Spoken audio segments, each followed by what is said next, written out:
आप देख रहे हैं तहलका टाइम्स न्यूज। आज चलिए रुख करते हैं संत कबीर नगर जिले की कुछ खास खबरों की ओर। बेलहर कला में सिविल जज के आदेश की भी अनदेखी, न्याय के लिए दर दर भटक रहे पीड़ित महेंद्र नाथ राय। बेलहर कला थानाध्यक्ष पर लगे आदेश की अवहेलना के गंभीर आरोप। संत कबीरनगर उत्तर प्रदेश, जहां एक और मुख्यमंत्री योगी आदित्यनाथ की सरकार प्रदेश में भूमाफियाओं के खिलाफ सख्त रुख अपनाए हुए है, वहीं दूसरी ओर संत कबीरनगर जनपद के बेलहर कला क्षेत्र से चौंकाने वाला मामला सामने आया है, जहां सिविल जज के स्पष्ट आदेश के बावजूद स्थानीय थानाध्यक्ष द्वारा न्यायिक निर्देशों की अनदेखी किए जाने के आरोप लगे हैं। मामला बेलहरकला निवासी महेंद्र नाथ राय से जुड़ा है, जिन्होंने उप जिलाधिकारी को दिए गए प्रार्थना पत्र में बताया कि उनकी संक्रमणीय भूमि संख्या 382, 2436 व 1555 पर उनका वर्षों से वैध कब्जा है, लेकिन विपक्षी पवन कुमार व दुर्गेश कुमार पुत्रगण राधेश्याम निवासी बेलहरकला लगातार विवाद खड़ा कर जबरन कब्जे की कोशिश कर रहे हैं। पीड़ित का आरोप है कि विपक्षियों ने एक 86 वर्षीय वृद्धा सूखा देवी के नाम से फर्जी आधार कार्ड, पैन कार्ड व बैंक पासबुक तैयार कराकर भूमि पर अवैध दावे करने शुरू कर दिए हैं। यही नहीं, एक पूर्ववर्ती वाद में राधेश्याम ने कोर्ट में सूखा देवी को अपनी मौसी बताकर वसीयत का झूठा दावा किया था, जो 10 जनवरी 2019 को खारिज हो चुका है। महेंद्र नाथ राय ने यह भी आरोप लगाया कि 1993-94 में विपक्षियों ने बैनामा दिखाकर इस भूमि को गलत ढंग से दूसरों को भी बेच दिया, जिससे विवाद और गहरा गया है। सबसे गंभीर आरोप यह है कि सिविल जज द्वारा भूमि पर किसी भी तरह के हस्तक्षेप को रोकने का स्पष्ट आदेश दिए जाने के बावजूद बेलहरकला थाना अध्यक्ष द्वारा उस आदेश की अवहेलना की जा रही है।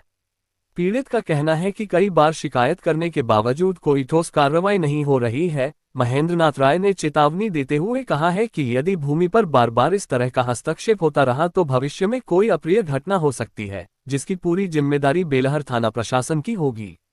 यह मामला न केवल प्रशासनिक लापरवाही का संकेत देता है, बल्कि न्यायिक आदेशों के पालन को लेकर पुलिस की कार्यशैली पर भी गंभीर सवाल खड़े करता है। बेलास प्रजापति, जिला संवाददाता, संत कबीरनगर। देखिए, आप लोगों का यहाँ पे हमारे यहाँ आए हुए हैं, बहुत अच्छी बात है, आप लोगों का स्वागत है। हमारी ज़मीन में 2018 तक कोई विवाद नहीं था। 2018 से पहले ये जो दुर्गेश राय, पवन कुमार राय हैं, इनके पिताजी मुझसे 11 बीघा ज़मीन बैनामा लिखवाया था। अपने ज़रूरत के हिसाब से सभी लोग भाई बेचते वगैरह वो भी अपना बेच दिए, हम लोग साथ रहते थे। उसके बाद जो है ये 18 में इधर उधर से सारे कागजात बनवा करके सब करके इन्होंने 18(5) का मुकदमा दायर किया। हमने विरोध किया कि 20 वर्ष के बाद जो है कहाँ इसमें मुकदमा होगा, क्योंकि हमारे गांव के जो उंगी शर्मा हैं, बहुत बड़े पद पे हैं, वहाँ पे पत्नी भी हैं, तहसीलदार हैं, उन्होंने कमिश्नर वगैरह से दबाव बनवा करके 18(5) स्वीकार करवा दिया चकबंदी आयोग से तब। फिर हम निगरानी में गए DDC के यहाँ, वहाँ भी नहीं सुना गया, तो मैं हाई कोर्ट चला गया। हाई कोर्ट से डिसीजन पास हुआ कि ये सूसी जो है सेटलमेंट अफसर जो है चकबंदी के, ये कोई आर्डर पास नहीं करेंगे इस मुकदमे में। अब इसका फैसला हाई कोर्ट ही से होगा। उसके बाद जब 2 ज़मीनें हमारे नाम हैं, ये बार बार उस पर हस्तक्षेप करते थे। हम लोग शांतिप्रिय आदमी हैं, तो हम लोग चले गए यहाँ पे सिविल जज के यहाँ। सिविल जज के यहाँ हमने मुकदमा किया। उसमें से पवन कुमार दुर्गेश को आर्डर पास है कि ये उस ज़मीन के किनारे न जाए। 2024 में इनकी फसल जो ये बोए हुए थे, इनको जो है दरोगा ने नहीं जाने दिया। स्वरूप शर्मा जी ने फसल वहाँ पे बाद में जल गई, वो जो है ख़त्म हो गई। अब ये बताइए कि इनके ही पिता ने उसी ज़मीन में बैनामा लिया है, बैनामेदार भी हैं उसमें।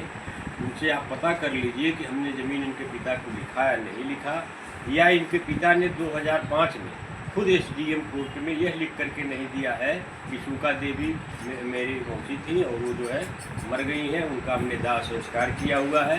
ये आपकी इसी कोर्ट में 13 वर्ष मुकदमा लड़े। तो दुर्गेश और पवन राय इतने छोटे तो हैं थे नहीं कि 18 तक इनको जानकारी नहीं थी। ये सारा कांड 18 में रचा गया।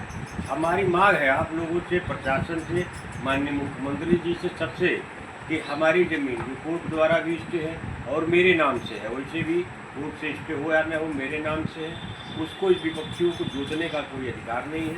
ये बार बार वहाँ नहीं है। हमको दरोगा जी ने समझाया है कि थोड़ा आप धैर्य रखिए, 10-5 दिन के अंदर हम इसको सॉल्व करते हैं।